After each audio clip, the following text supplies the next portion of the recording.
this weekend with protection rosters, with the expansion draft in the very near future. We've had some buyouts. We had a trade last night that we'll talk about on the show. But we'll start with as we usually do with the pre-show. Go ahead, Russ.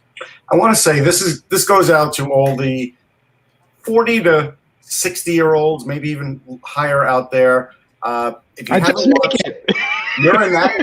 you haven't watched the MLB All-Star Celebrity Softball game, watch the at-bat by DK Metcalf, who had no idea how to hit a slow-pitch softball and struck out. It gives all of us hope because we all know that if you play a little bit, we could hit it. I know I could hit it better than he can. I know he took his eye off the ball, and he's a supreme athlete, and he's built like a brick shithouse. So it does kind of make you feel a little good as just a nobody, just a Bo Jackson, that's for sure. I was going to say it makes you appreciate, and on Facebook you see these little videos that pop up, and you go look through, and it makes you appreciate, Kev, how great. And this was a game like from I don't know when it exactly was from, but it was Deion Sanders with the Yankees, Bo Jackson with Kansas City. Bo Jackson hit 3 home runs in the game, and Deion Sanders hit a inside the park home run where he dove over the catcher and dove back. And I'm like, these guys were unbelievable athletes that they could do what they did on the football field and also do what they did on the baseball field. Yeah, no, I agree with that. And there's multi-sport stars that have to make tough choices. Here in Michigan, the most famous one was Kirk Gibson, where he could have been a very early draft pick for the in the NFL, and instead he went to baseball. And then Sparky Anderson compared him to Mickey Mantle, which he was never able to live down. But I was going to bring up a point because I think it's interesting. I like Russ's story because I do smile when you see elite athletes kind of struggle when they're out of their element. And what I remember, the series that kind of brought home to everyone that, great athletes can't excel at as anything was the old Superstar series. Oh, yeah. When you'd have these incredible guys, athletes, and then, some of them couldn't swim. Some of them didn't run very well. Couldn't ride the bike. The bike was tough for some of them. Yeah, the bike was tough. Some of them had trouble on the obstacle course. Like, it was really kind of funny. And, funny, it was like the soccer player, Kyle Rote Jr. I remember that. He was amazing. Yeah, he was the most well-rounded, and Bob Seagren, was he a pole vaulter or was he was a triathlete. I'm pretty sure that unfortunately think of him for other reasons, but I think OJ, because OJ was with Monday Night Football at that point, he was pretty good on the Superstars. He was pretty good. He wasn't in that level, but you did learn some things too on that show, Kev, about an athlete. Like, I remember Dave Kingman was an unbelievable rower, and you looked at him, and he was always tall and lanky, but then you realize this is where this guy's strength lays. It's in his back, and that's where he could hit these mammoth home runs. Yeah, but that was a fun show. And, it was. The guys that were not in the sports where you made incredible amounts of money, like Kyle Rote Jr. and stuff, and Seagren as well, like they actually would train year-round to compete in that because that was big money for them. And I forget his first name. He was a shot putter named Oldfield. He made some good money in the Superstars too. Was it Brian Oldfield? Maybe Brian Oldfield, and he played. I think he was in the Olympics until he was 50. Something like that. Yeah. No, you're right. I remember him. He was incredible. Brian Oldfield. Yeah. So. And pump the weights, man. But I'll tell you, because I remember this distinctly. The guys from Battlestar Galactica. They didn't do, like, Richard Hatch and Dirk Benedict didn't do themselves any favors. Oh, that's Battle of the Network Stars. Yeah, that was a different show. Yeah, that's a different show. Yeah, these were only athletes. Yeah. Right. Okay. Who were the boxers, Russ? Because the boxers. Joe Frazier was in it. Struggled. The boxers struggled. Yeah, the boxers never did well. I want to say Ken Norton was in it. Oh yeah, you're right, Russ. Good memory. Yeah. I can't think of anybody else but those two off the bat. So Leon Spinks could have been in it, but there was a tooth requirement. Okay. All right. Ack will be joining us any second. Hello, Hockey World. Yeah, there you go. Sorry about that. Hello, Hockey World. Today is Friday, July 16th, 2021. I'm Anthony Majoni from Alt Post Radio. Russ Cohen from Sportsology. Kevin Allen from Hockey Buzz. And I'm Michael Agello, and this is the Hockey Buzzcast here on HockeyBuzz.com. And I do have all my team. Comes every Monday through Friday at this time to fill you in on the comings and goings in the hockey world. And I am Eklund, and that's Mike. Good assist. That's called getting here just in time. That's calling being stepped on. I'm sorry. Okay, let's start with this because I know we'll go into everything that Ek wants to talk about because he's the boss. Last night, a rather significant trade made between the Colorado Avalanche and the New Jersey Devils. Mikhail Maltsev and a second-round pick go to the Avs. Ryan Graves goes to the Devils. And Kev, we've been talking about Graves because we knew that there was a vulnerability there with the Avs in terms of, we saw that Eric Johnson waived his no move clause, but that still didn't cover the defensemen that they had in Makar and Devin Taves and Sam Girard. So they would have probably lost Graves to Seattle, and this was a deal made out of necessity by Joe Sakic and by Tom Fitzgerald. Yeah, and Tom Fitzgerald is being universally praised around the league for this deal. I mean, we all saw Graves in the postseason. He was noticeable every time he was on the ice, and I think this is a nice get for the Devils on this. And Sakic got a return for him. He was going to lose him for nothing, so you can't say he made a poor decision. But I really like this deal from the Devils, and I wonder. If this means they'll move Butcher, which I think Butcher might go. There's been some discussion about that previously. So I kind of thought we were going to see more trades for that, and now we're going to have to. I mean, we still got some time, but we're going to go into the freeze for a while. So, but I really did think we were going to have like 3 or 4 or 5 trades, and we could still have them. Yeah, I don't want this to be lost though. In the sense, Maltsev's a pretty good prospect. Like this guy has a little bit of a scoring touch. He's a big guy, a big body, and you know what? Colorado will get some use out of him. It's not like they gave away Graves. They just had to trade him because they also saw the writing on the wall. They have Rantanen, they've got Makar, they've got Landeskog to pay. There's only so many guys they could pay, but it's not like they got nothing. And McKinnon on the horizon. Yes. But sorry, go ahead. And I was going to say also, even though it is a third-round pick, 61st overall, I believe. Second round. Second round pick. I apologize. Second-round pick. So if Colorado needs to potentially use that to get another option in there, another roster option, that pick can come in handy at 61. Well, I mean, so they're going to retain according to what the reports, the Devils are going to retain Severson or protect Severson, Graves, and Siegenthaler. To follow up on Kevin's point about Will Butcher, he's got 1 year left at $3.7 million, and then he's a UFA. So it might be an attractive get for Seattle if he's there, but he's a pretty decent defenseman, Russ. So I mean, I would think that Fitzgerald would be proactive and move him before he loses him for nothing. What was the name? I didn't hear. Butcher. Yeah, I think he will try and be proactive about it. I feel bad because Will Butcher had a bad injury a couple of seasons ago, and I don't think he's fully gotten back to full strength in that and really ever got acclimated back in the Devils system. He talked about it before the season started last year that he was hopeful for that, but I don't think it ever happened. So I think whatever team gets him is going to get a good defenseman. Not a great defenseman, but a really useful defenseman. So I do think he'll get moved. And you were I mean, I think Fitzgerald has done a really good job as a GM in that market. I really do. And we talked yesterday, Russ, about when are they going to spend money for sure. But they, and they didn't. This trade is spending a little bit of money, but this is a trade that definitely, they keep improving. He does a lot of improving. And the kind of players he brings in a certain style of player too. There's a lot of heart in the guys he's bringing in. I like where he's going with it. I like where the Devils. No, I do too. They are improving, but they're improving like I'm doing home improvements. Just not fast enough. Yeah. Nice. Yeah, that's a great point, Russ. And I actually like the comparison.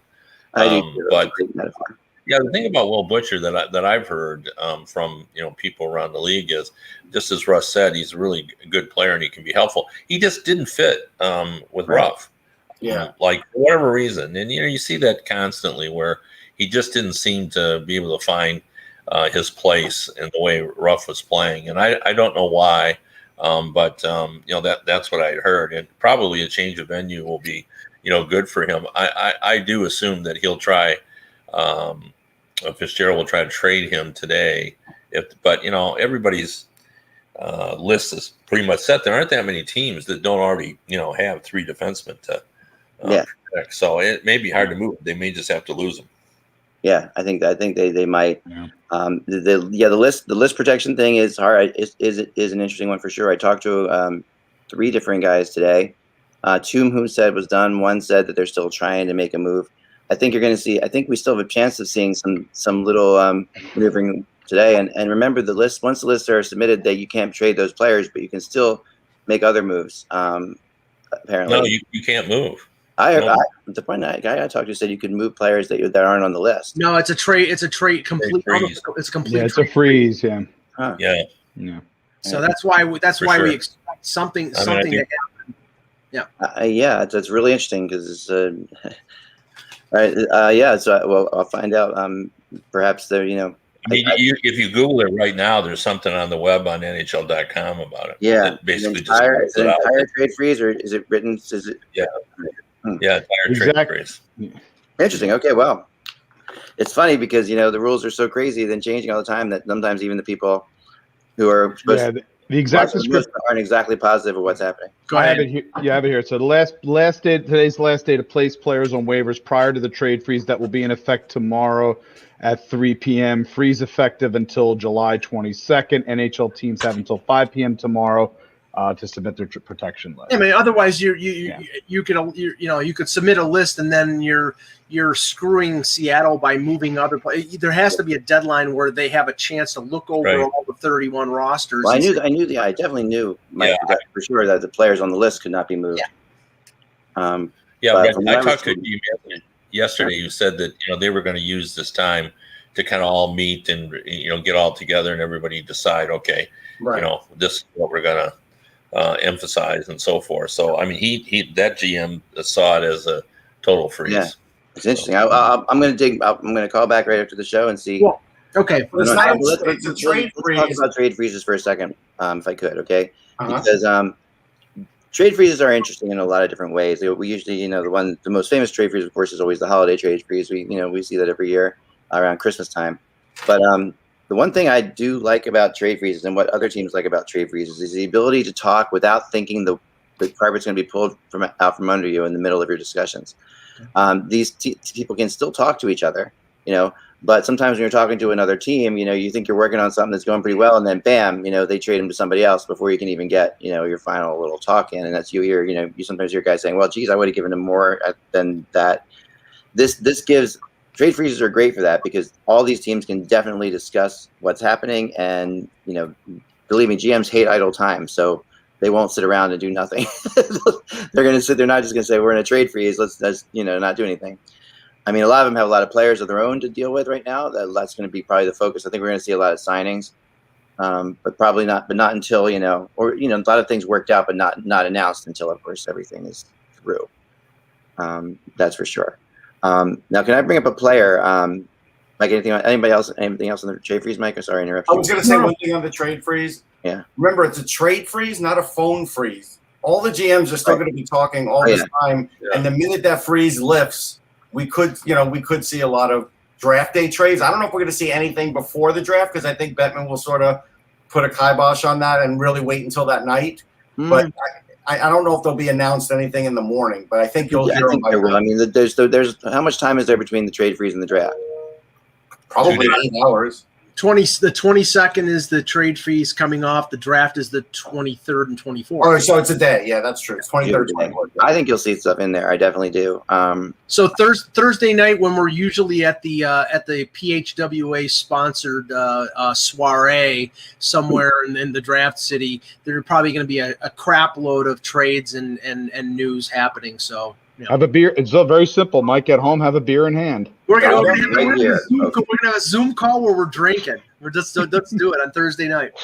I'll be right here, and as I find these things, one of the reasons I stopped going to the draft, the main reason, because the draft is a lot of fun, but the main reason is it is very hard to work on rumors at the draft itself, and it's really difficult. I can see that. It's difficult to talk to people. 1 year I met somebody at the wall, where they come from a team and they come and talk to you at the wall there that separates them. And then the next thing I know is all over the place that, so not mentioning me, but though this team's looking to do a trade, this team's looking to move, and it had nothing to do with anything. It was just saying basically hello to somebody. So, but there are different kind of rumors. Like you'll hear at the bar, there's a rumor that they've run out of the hard root beer, and I'd be like, oh, really? And then you got to go run up and buy a couple just in case. Like you hear those kinds of rumors. Yeah. The draft is a fun time to meet with all the immediate people. That's definitely the most fun about the draft. Yes, we can tell stories, but we won't do that. That I definitely miss. But let's talk a little bit about another player who's come into the light the last couple of days, and who I today talked to two people, and one said to me, "What's going on with him?" And another said to me, "Yeah, we've actually had some discussions about him." And that would be Brock Besser of the Vancouver Canucks. I kind of wasn't expecting his name to pop up, and I don't think. And as Elliot Friedman talked about him, I guess yesterday, he said that this wasn't an example of the Canucks shopping Besser, which I absolutely 100% agree with. Right. But this is an example of other teams seeing the Canucks cap issues and calling about him, and the Canucks not shutting it down. I'll add that Elliot didn't say that part of it, but I will add the part that the Canucks are not shutting it down. They're not saying we're not moving. They're not shutting it down, but they're clearly on their list of options. The number one option is something we talked about, which is trading Nate Schmidt, because Nate Schmidt doesn't want to be there. But the problem is I think he's got 4 years left at $5.9 million and did not have a great year with the Canucks. So it's going to be tough unless they're trading him as part of a package for somebody like an Ekman Larsson. But Ekman Larsson's a bigger cap hit than Schmidt. So I don't know how that helps their situation unless they're moving 2 or 3 pieces in a deal for Ekman Larsson. And that's possible because Arizona's got cap space to burn. Yeah. So it's been a few years since Nate Schmidt's been a fit somewhere. That's the problem part here. That really is. Wanted to keep him in Vegas. Nate Schmidt. Nate Schmidt's still a very good defenseman. Yeah. He's just getting paid too much money. Right. If he, just goes to one of it. Always Ken Holland used to say, I don't like him at all at 5.9, but I love him at 3.6. Yeah, there you have it. And I think he's one of those guys. If he was 2.7 or $3 million, there'd be a line for him, right? But not money that he is. So now, what are your thoughts on Brock Besser, Kev?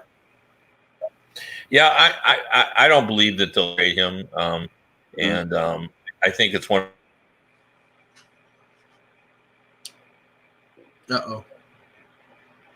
You lost you, Kev, a little bit there. Sorry. Well, Kevin's frozen on this. I'll text him just to say restart. I'll just say this. For as long as Jim Benning's there, Brock Besser will be there. That's what my feeling is. You think so? Yeah, I do. I think other people will move. I think Virtanen will move. I think they'll do other things, but they're going to keep him because they don't have another goal scorer like that other than Pettersson. You got to have a couple on a team if you really have any aspirations to do anything, and that's not a team loaded with goal scoring. Let me tell you the teams that have called about Brock Besser. I'm sure everybody. Oh yeah, I mean, and these are the teams I've heard, so they're quite possibly more. These are just teams I've heard: the Rangers, the Devils, Canadians, the Senators, the Jets, the Flyers, and the Panthers, and quite possibly more. These definitely. I think. I mean, a few years ago, Besser's stock was higher than it is now. He's dropped up a little bit, but I still love the guy. I mean, I think that he's such a.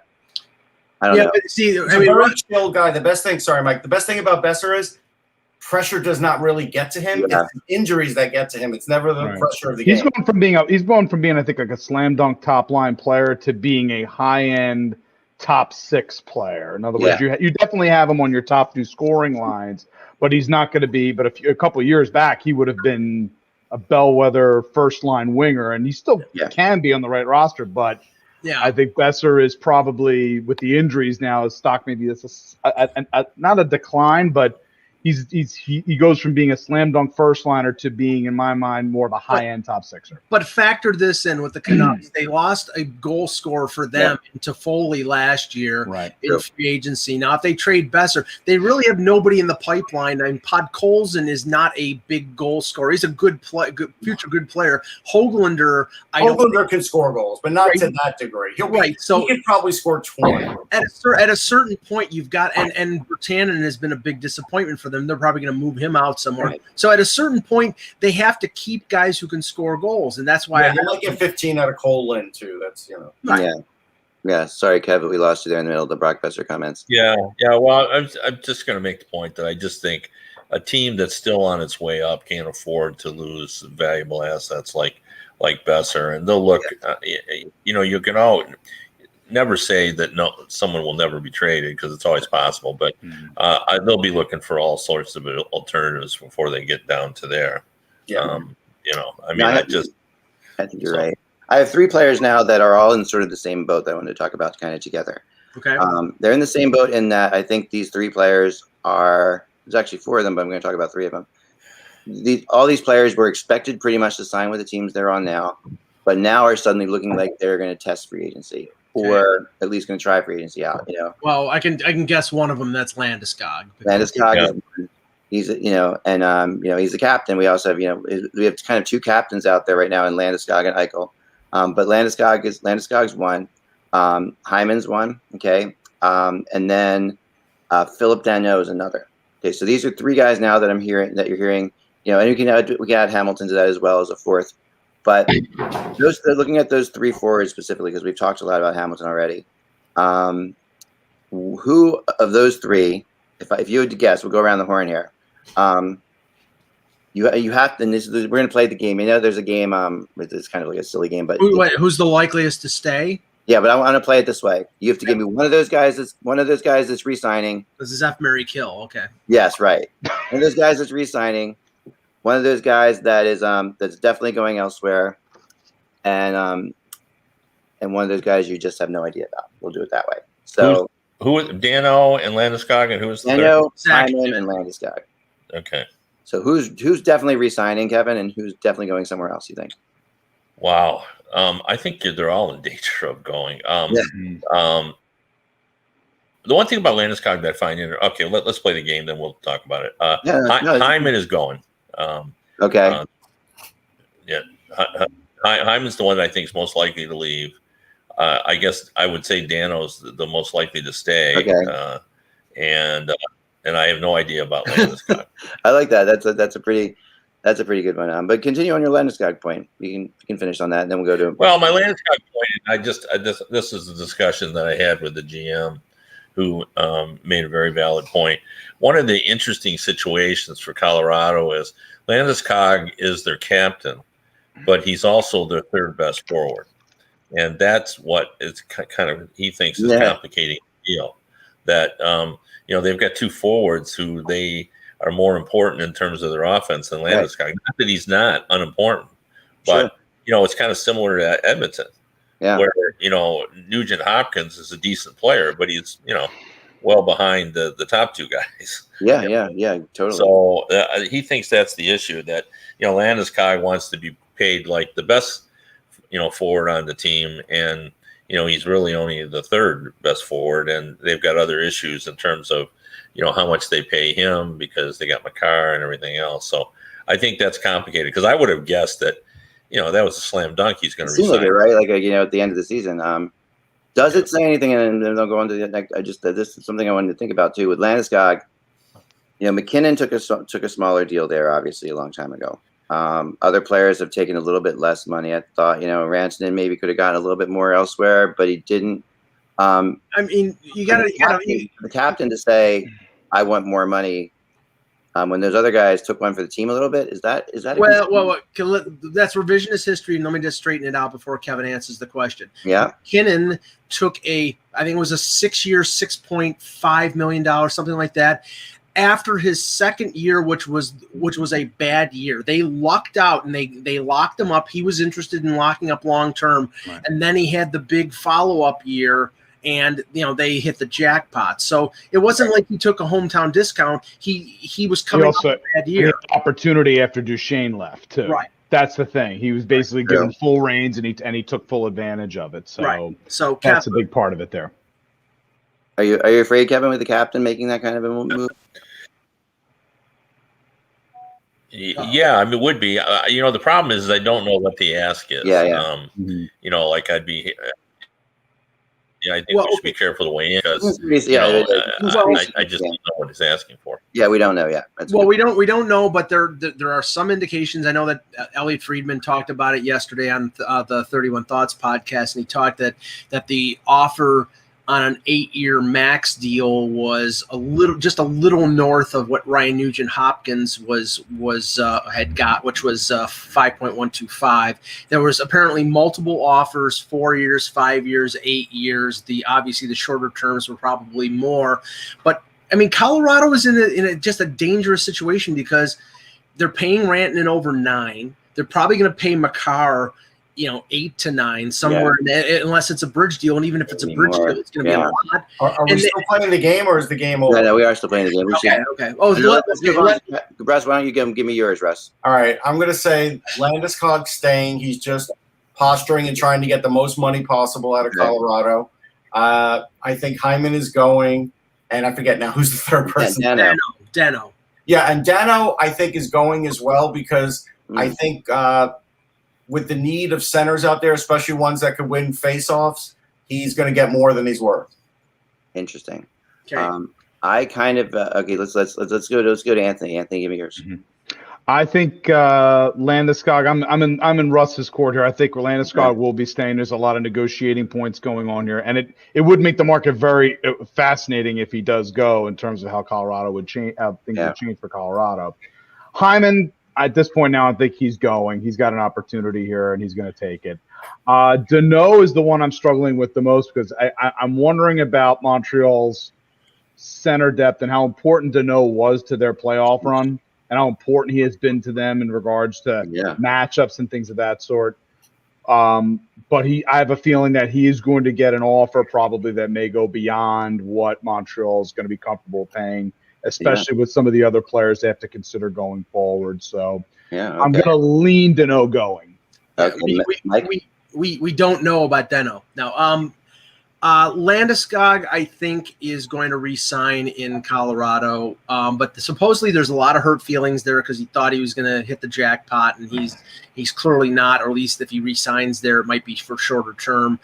Danault, I think, is going, but the Shea Weber situation in terms of money availability with LTIR might change that. If the league allows him to go on LTIR, then all of a sudden they have $8 million that they didn't expect to spend, and maybe they give some of that to Danault. Hyman, I'm in the I don't know category because like stuff that I heard yesterday from Dave Poulin on TSN radio made a lot of sense. He's like, he's going to get big offers out there. He could get 6 times 6, but there are situations out there where it's the devil that you know rather than the devil that you don't, and that the Leafs come close. If it's Kevin McGran in the Toronto Star reported that Hyman's camp wants 8 times 5. That's $40 million. If he's getting 6 times 6, that's 36. The Leafs might say, okay, we'll give you 4.5 times 8, and that's what 30. That's 36 there. Yeah. That's the same amount. And if they structure it the right way, then he probably gets most of that in the first 5 to 6 years, and then maybe he's a buyout in years 7 and 8. That's a deal that the Leafs might be able to live with. So there's still an outside chance that Toronto can make it work because I think he wants to stay there. But if somebody ponies up 7 or 8 years or 7 years, then he's gone. I think I'm going to be countered everybody a little bit, which is surprising, I know. But because I didn't expect. I actually do think that that Danault is staying. I think they'll find a way to keep him. He was that important to their team for sure.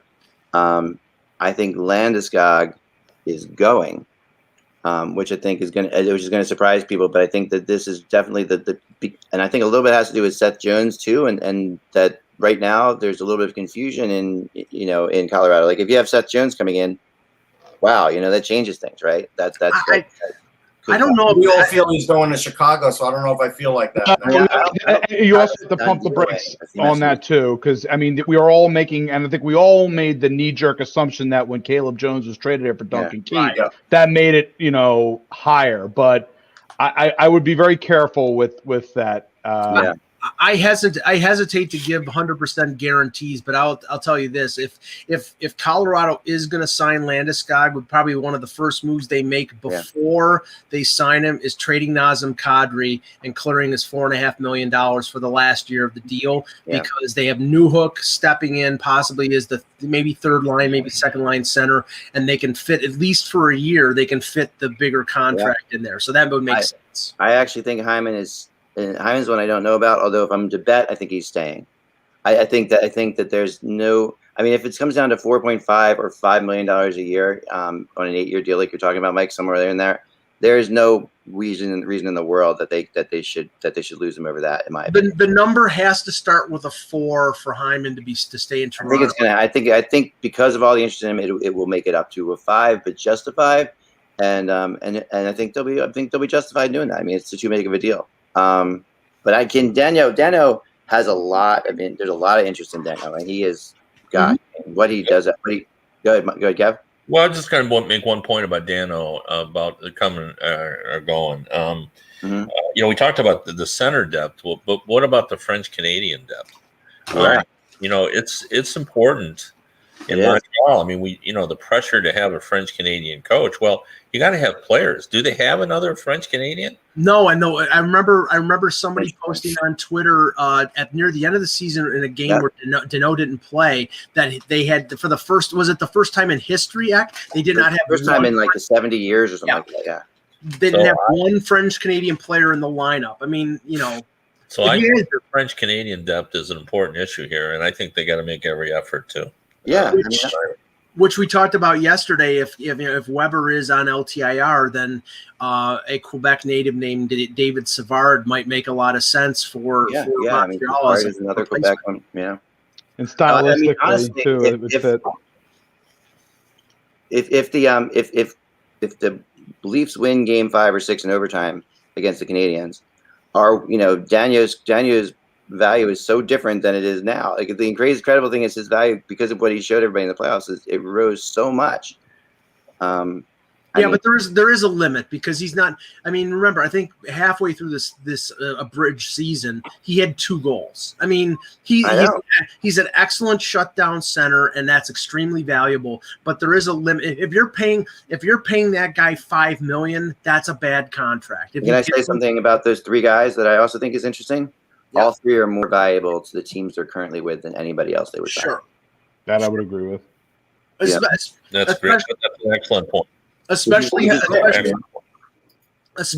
Hyman, when you have a Leafs team that most of them can't dig a puck out of the corners, and Zach Hyman is extremely adept at that. Yeah. He's a worker, and there are some players on that team that have an issue with consistent work. So and I won't name any names. Yeah, let me throw one more point. Go ahead. Go ahead, Russ. No, I was going to just say, in regard to Montreal too, we can't forget they have Joanne. He'll probably be back next year. Do we know? Yeah. I mean, I'm guessing he'll be back. He's such a big question mark, though, in every which way. Go ahead, Kev. Yeah. Just the one point I was going to make is about Hyman's options.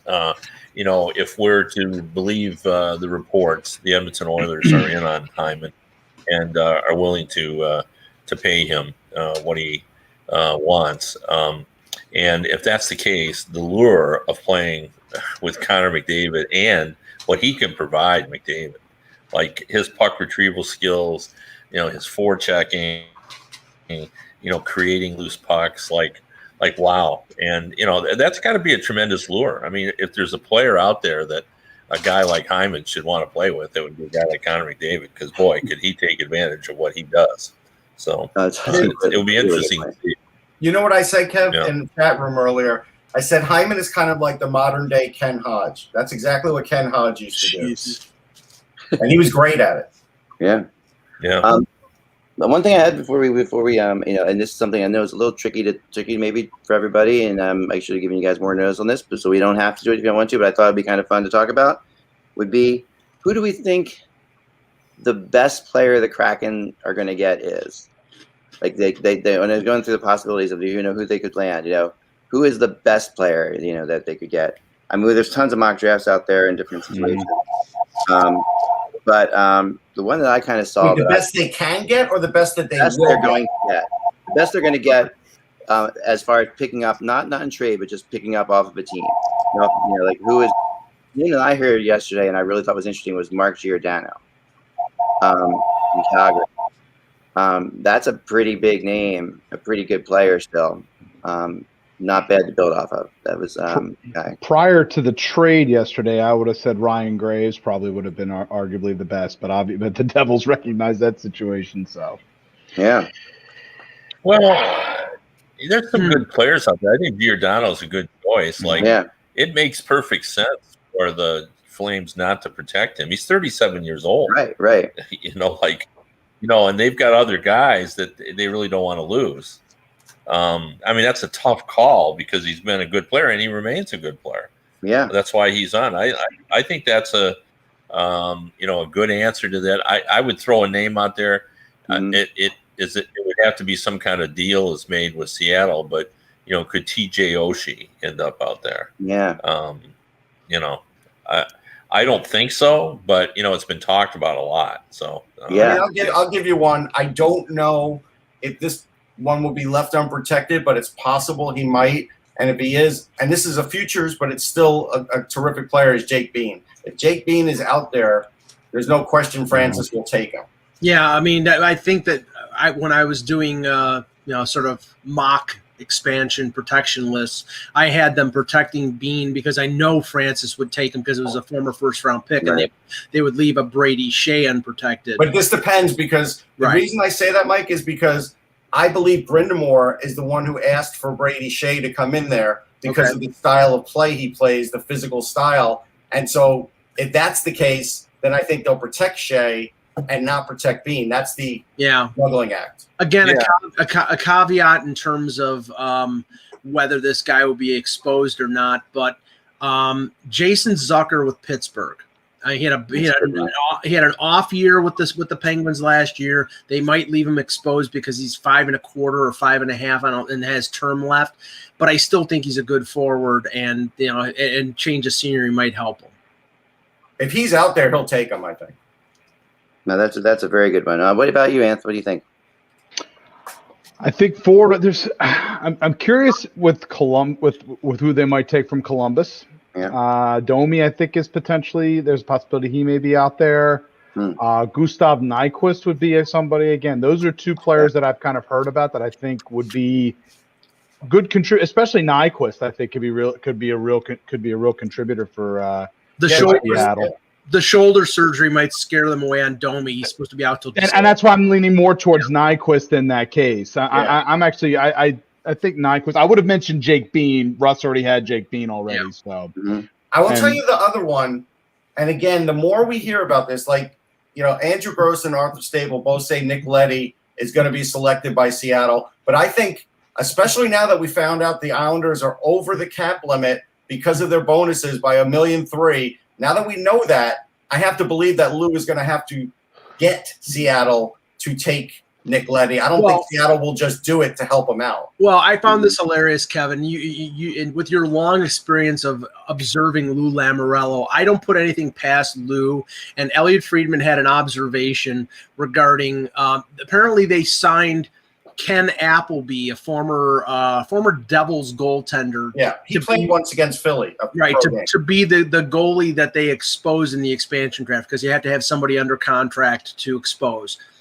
His theory is that Lamoriello is going to get Ron Francis to take Ken Appleby and then pay him off with a Kiefer Bellows or a prospect or two, and that will enable him to trade Nick Leddy for something rather than give up Nick Leddy for nothing. Either way, he's getting rid of Bellows, and I think it's a mistake. Either way, Bellows probably goes. But I I don't put that past Lou. It's like you expect they're gonna take Komarov, or they're gonna take this guy or that guy, and they end up with Ken Appleby. It would just be typical Lou. Yeah, no, I agree with you on that. But it's still, you're losing a terrific prospect either way. So it's like, I'm not sure it's a brilliant move either way. Two other names, when I was talking to people today, I asked a couple other people this question too, and two people actually both said that they thought Anton Hudobin is going to be. Not with Bishop waving his nose. You still think that's the case? Yes. Okay. Yeah, I would agree. All right, because I brought that up too, and they said no, they really like it. So they feel like there could be something else that missed there. We'll find out. I mean, maybe they. Yeah. Yeah. And the other one was and it's been mentioned before, I know, but is JVR, the concept of James Van Riem's, like, could he be exposed? Will he be exposed? Do you think he I think both him and Voracek are going to be exposed. I anticipate they're going to be exposed. The question is whether or not Seattle's I think we definitely think he'll be exposed, but I think that, there's a pretty good player, still. He has, he's still the best, definitely a specialist, but still can put up numbers. He scores goals, flat out scores goals. Makes your power play good.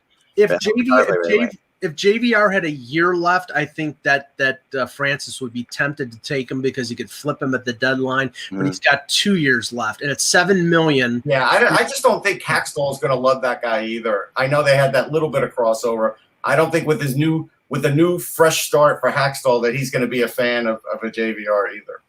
Yeah, I think there's growing sentiment that it'll be Alex Kerfoot taken from the Leafs. I would take him over Travis Dermott. And this was the good point that I didn't realize. Apparently, from the expansion draft, Seattle has to get to 60% of the $81.5 million salary cap. So that means they can't pluck all. Wow, I didn't realize that either. So that's a rule that they have to from the expansion draft.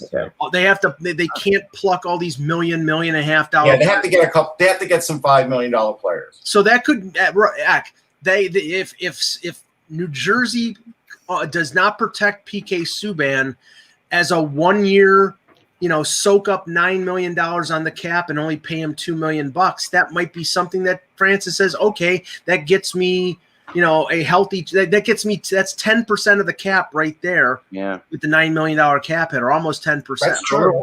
Yeah. So, and it's only 1 year. Huh. That's really interesting. Someone in the chat room asked if Phil Kessel, they think, will be available. He'll be available. I don't know if they'll take him. No, I looked. You think they're going to save him? I don't know. Russ, I looked at Arizona's protected list. I don't know if they have 7 good forwards to protect, and I think they can. I think, as Kevin was talking and has written about recently, Kessel's got value out there. So why wouldn't they protect him? They would. They don't want to spend money. That's but they can trade. You're not going to give away an asset for basically nothing, Russ. I know, but they're not going to get a lot if they just trade Phil Kessel. Something versus just letting him go to Seattle. Yeah. As Kevin, he can still score. He's got value, and he's only got 1 year in his contract. Yeah, for sure. And they're going to be able to eat half of his cap hit, so he'll be a decent cap hit. You only got to pay him $1 million, and he might score 20 goals for you. There's a lot of teams who are going to be interested in Phil Kessel. Yeah. And I just got a text too to look out for the Penguins and Philip Danault as we're sitting here.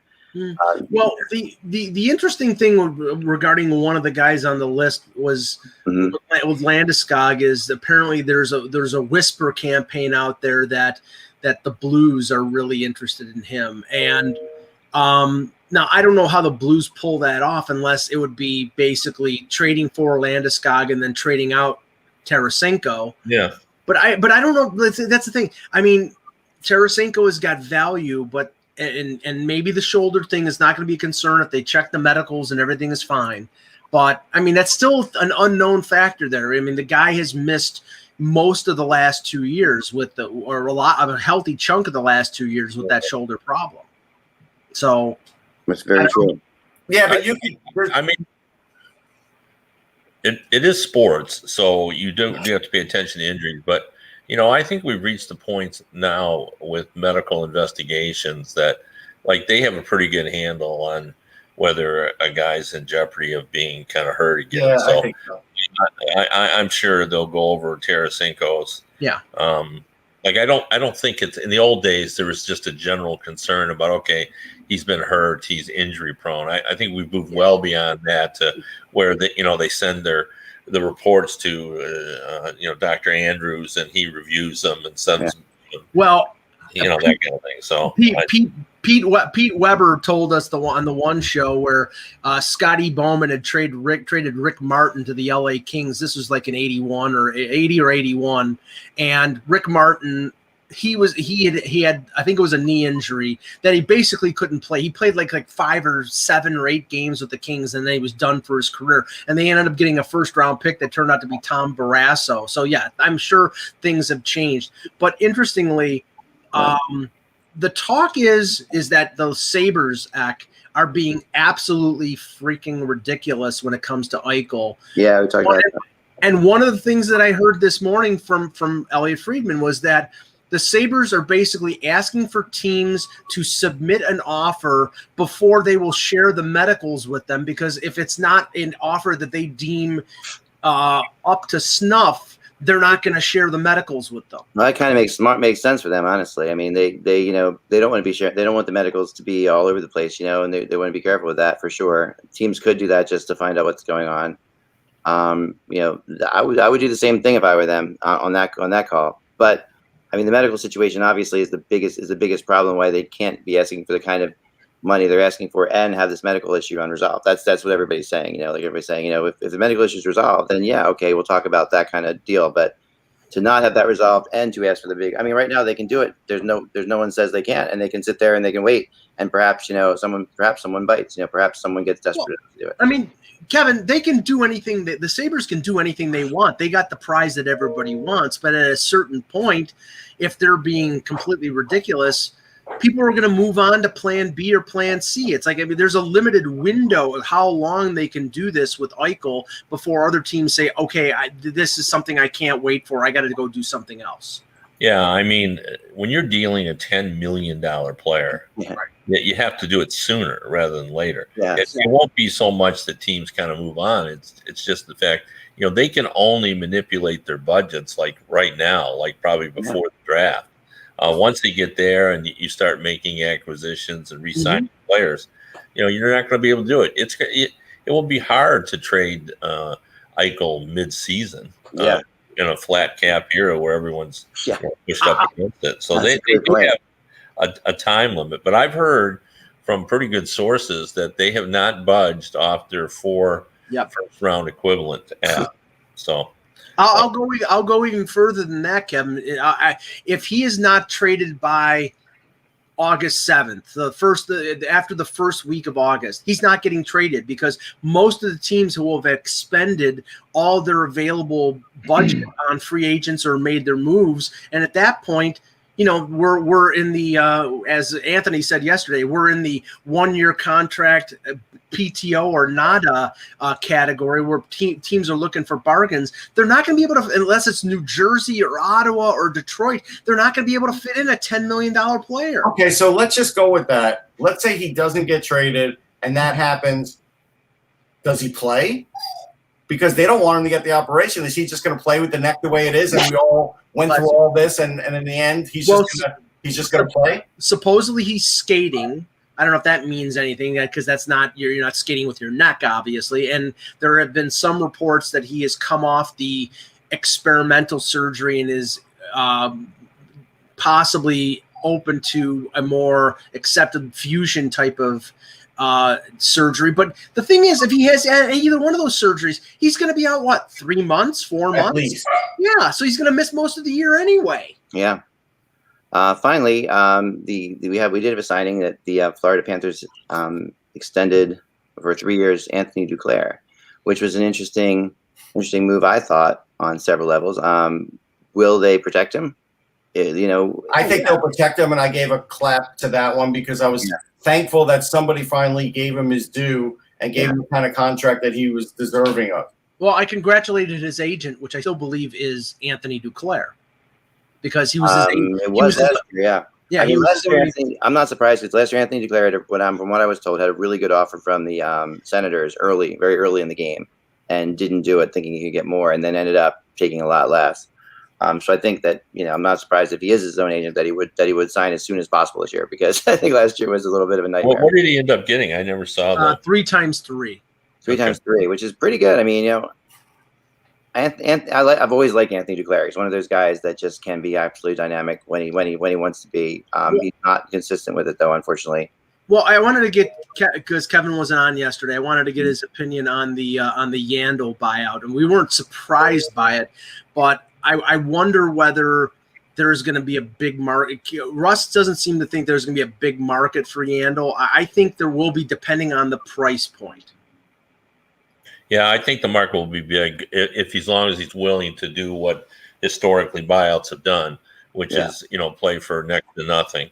He's going to have a lot of options. I mean, it's still the best thing for him, in my opinion, would be go back to Arizona and help them where they're completely refurbishing their defense, and he could play a pretty significant role. But if he slides in to a number of teams, he can help. But I think this is, not only was it a good thing for the Panthers because there's a player that their coach simply didn't think fit into what he was trying to do, but this is great for Yandel. Like, he's pursuing Jarvis's record, and that wasn't a big priority for Florida. They were not celebrating his. No, they didn't care. No, they didn't care. So now he'll go to, if he goes to a place, like Arizona or some other team, like they're going to give him his due, and they'll be cognizant of that, and they'll pay attention to it. They're not going to leave him as a healthy scratch where. Florida just obviously didn't, and maybe they just used that as a way to try to get him to leave, but they certainly weren't paying homage to that. So I think this is a good thing for both parties. But Kev, how much do teams really care about that? Remember, Carlos Skraskins never missed a game for a long time, and nobody cared about Carlos Skraskins, but it was a point in, it was a case in point. Well, I think it's a little bit bigger deal with this because Jarvis's record has been there for a while. And especially if, like I said, if it's a smaller market, you can draw some attention. Like, it's not a big thing, but I think they'll be a lot more respectful of it than the Panthers were going to be. I win $50 in the Carlos Skraskins.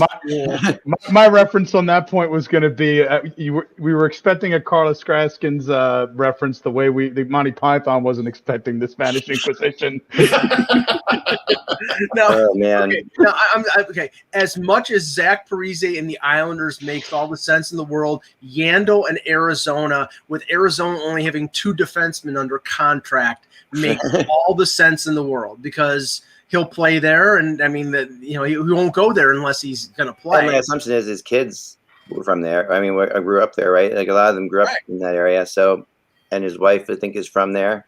Yeah. I mean, that definitely makes it a lot easier for him. I know, like you talked about last year, he definitely wanted to play for the Bruins. The Bruins, could the Bruins do it if he comes in at the minimum? There's always been the assumption because he's from Boston. No, but he really does want to play for the Bruins. Yeah, he does. Yeah. Okay. Well, I mean, then he'd probably have to take $1 million or $1.5 million. But the Bruins do that for a low price. I mean, maybe. You know what I mean? Like they could use one more offensive guy on that blue line.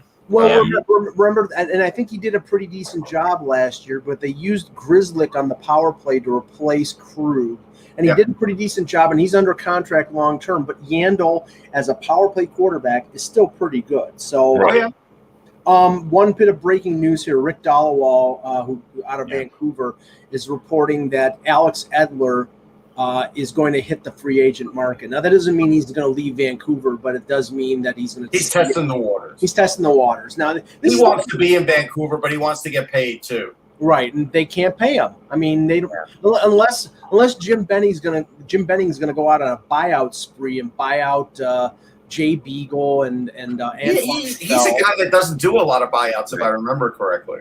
Well, that's up to his owner. I mean, I know. Well, them, the Aquilinis. I don't think they do a lot of buyouts. Yeah, I can't remember really. Like, trying to remember any Vancouver buyouts. I can't really think of any. Well, I mean, we've had more, I would say, impactful buyouts than I expect. I mean, nobody expected Parise and Suter. No, maybe Parise, but not Suter. Yeah, Suter was not. And did you hear the report? Apparently, Ryan Suter, when called by Bill Guerin, hung up the phone on Guerin before, like he told him that he was buying him out. And it was click right after. Wow. Needless to say, Ryan Suter was not too happy. Listen, Bill Guerin's a tough guy. I'm sure he took that in stride. But still, that is Kevin, I'm sure you've already maybe addressed it earlier in the week when the buyout occurred. Where do you think, if you had to sort of put a short list of teams that you believe Suter might end up, where do you think? Well, I think first he has to take the call from the Lightning and really give that some thought. You'd have to switch to the other side because he's a left-hand shot and they don't need a left-hand shot. But he's got to think about that first. But then I think, he's going to move on where his comfort zone is. His uncle played for the Blackhawks. He has a long-time connection with Chris Chelios. Mm-hmm. Wisconsin isn't that far from Chicago. Right. I see that as a possibility. But he's got to believe that the Blackhawks really are going to be a factor in the playoffs in order to do that. People have said that, it's going to be Philadelphia or need for a defenseman and the opportunities he's had there. But, again, he's got to believe that Philadelphia's got a chance to win. Right. Here's what I would do if I was Suter. I would take a 1-year contract only. Right. Because he's making good this year, and then he goes down to nothing. So, I'd see how he does and see if he likes it there, and then I'd go and get another 1-year contract the next year with a different team. Yeah. That's what I would do. Yeah. I'd only sign 1 year. Okay, here you go. Rob. So I think – go ahead. Sorry, go ahead. I was just going to say, Rob Rossi just reported the expansion. Well, what he says is what he has heard of in terms of the expansion list for Pittsburgh, and it does not include protecting Zucker, does not include protecting Jeff Carter, and it does not include protecting Tristan Jarry. They're protecting Casey DeSmith and not Jarry. That's, I mean, that's. They're daring them to take Jarry. It's interesting. I don't know if Francis not will daring take him. Yeah, they're not daring them. They're hoping. They're hoping. He takes Jarry. They're hoping. I don't know if Francis will take him. You know, that's quick. That's No, quickly. I don't think they will either. Kevin, you know what that if they take Jarry, that's quickly followed by a trade with Vegas for Marc-Andre Fleury because then they can afford the $7 million salary. Well, like I told you, I think Jake Allen's still going to Seattle, so that means there'll be a couple more goalies that they get, and Allen makes $4 million. What does he make, Mike? 3.5, 4? No, Allen on the new deal is 2.8. 2.8. So that's so they could take one high price goalie too. And just following up on Rossi because he's got Letang, Dumoulin, and Mark Friedman as the 3 defensemen that they protect. So they would expose Marcus Pettersson and Michael Matheson. So Mark Friedman has hit the lottery, man, with Ron Hextall. There's no question. So he's gambling that Seattle. He probably thinks Burke and Hextall probably know that Seattle does not want to add massive term. Yeah. And there is massive term on Matheson and Pettersson, so that makes sense. I mean, we've got to remember they can only take one of them. Right. That's the one thing about if you leave somebody massively unprotected, it doesn't matter. That's really good. It doesn't. You don't have to protect. I still would take Zucker because Zucker could still score me 25 goals, and he's a great guy. If you just read the latest story on him, what he does in the community, that's the perfect guy for Seattle. Yeah, but it's no comment. Yeah, go ahead, Ken. Go ahead, Ken. Well, I was just going to say it's Zucker's still a good player. He just wasn't a Penguin. He didn't fit with Pittsburgh, and they really liked him. I mean, but he was acquired. He was acquired to play with Crosby, and as there have been many players over the years, he didn't fit with Crosby, and then he ended up like Phil Kessel did. He ended up on the third line, and he's not a third liner. So I do have one other prediction. If they were to take Jeff Carter would retire. Probably. I think they would be very risky to take. But isn't there's cap recapture on that one too, Russ, if he retired?